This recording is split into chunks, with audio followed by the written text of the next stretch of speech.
Welcome to TED Health. I'm Elise Hu. We all get them, but scientists still don't have all the answers about the origins of headaches.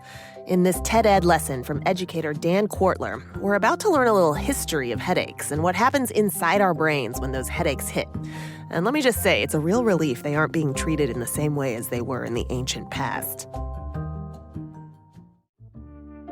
In ancient Greece, headaches were considered powerful afflictions. Victims prayed for relief from Asclepius, the god of medicine. And if pain continued, a medical practitioner would perform the best-known remedy, drilling a small hole in the skull to drain supposedly infected blood. This dire technique, called trepanation, often replaced the headache with a more permanent condition. Fortunately, doctors today don't resort to power tools to cure headaches, but we still have a lot to learn about this ancient ailment. Today, we've classified headaches into two camps: primary headaches and secondary headaches. The former are not symptomatic of an underlying disease, injury, or condition. They are the condition.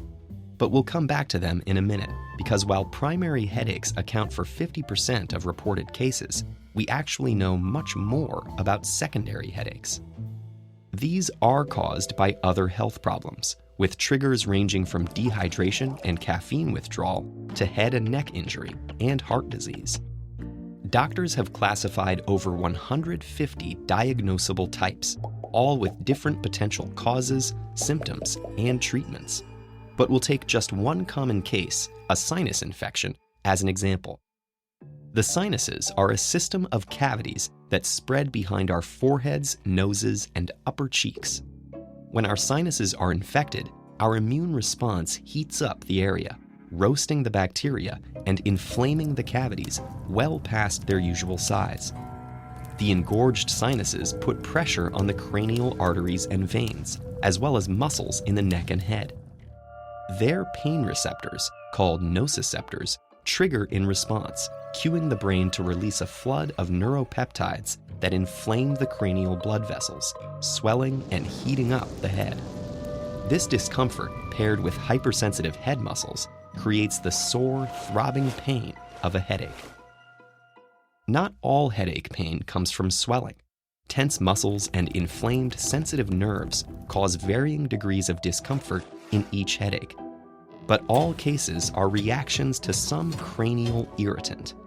While the cause is clear in secondary headaches, the origins of primary headaches remain unknown. Scientists are still investigating potential triggers for the three types of primary headaches: recurring, long-lasting migraines, intensely painful, rapid-fire cluster headaches, and most common of all, the tension headache. As the name suggests, tension headaches are known for creating the sensation of a tight band squeezed around the head. These headaches increase the tenderness of the pericranial muscles, which then painfully pulse with blood and oxygen.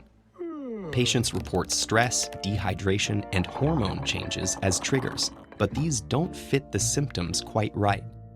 For example, in dehydration headaches, the frontal lobe actually shrinks away from the skull, creating forehead swelling that doesn't match the location of the pain in tension headaches. Scientists have theories for what the actual cause is, ranging from spasming blood vessels to overly sensitive nociceptors, but no one knows for sure. Meanwhile, most headache research is focused on more severe primary headaches. Migraines are recurring headaches which create a vice-like sensation on the skull that can last from 4 hours to 3 days. In 20% of cases, these attacks are intense enough to overload the brain with electrical energy, which hyperexcites sensory nerve endings.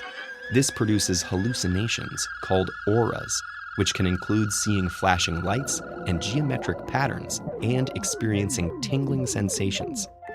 Cluster headaches, another primary headache type, cause burning, stabbing bursts of pain behind one eye, leading to a red eye, constricted pupil, and drooping eyelid.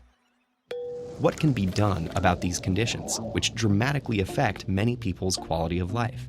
Tension headaches and most secondary cases can be treated with over-the-counter pain medications such as anti-inflammatory drugs that reduce cranial swelling.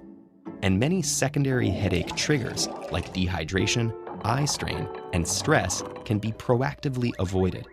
Migraines and cluster headaches are more complicated, and we haven't yet discovered reliable treatments that work for everyone.